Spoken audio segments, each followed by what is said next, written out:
ज्यांनी ते विधान केलं की तो नेते काही करतायत हे प्रभाकर सावंतांचं विधान म्हणजे इथल्या सिस्टीमला बाधा आणणार आहे असं वाटायला लागलंय कार्य करताना. कारण इथे संबंधच येत नाही तुमचे ते तुमचं बऱ्यापैकी आहे. सासू सुनेचं बरं चाललंय तुमचं म्हणजे काय विषय नाही. 2 मिनिटं आहे का सासू सून कोण आम्हाला माहित नाही.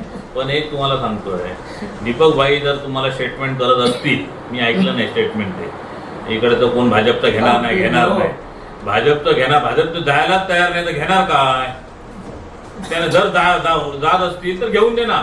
म्हणजे संजू परब काही ठिकाणी भारतीय जनता पार्टीचे कार्यकर्त्यांकडे गेलेला प्रवेशासाठी मी त्यांचे आमदार त्यांना ते गुरु मानतात निलेश साहेबांना पण मी सांगितलं संजू परब तुमचे उबाटा घ्यायच्या फोडायच्या अगोदर फोडायचे ते सोडून भारतीय जनता पार्टीचे लोक घेतात.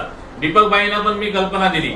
मग अशा जर देऊन असं कल्पना देऊन होते ना आपण काही आमचे मतं मांडून कारण आम्ही प्रामाणिक काम केलंय ना दिवस रात्र काम केलंय.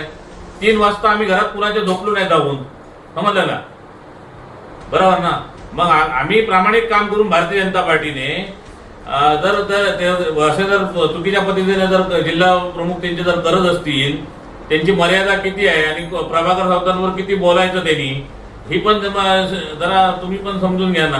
राष्ट्रीय पक्ष आहे भारतीय जनता पार्टी. म्हणजे हिंमत असेल तर केसर तरी बरोबर भाजप पक्ष फोडून दाखवा नाही 8 दिवसात प्रवेश करून दाखवाय सगळे.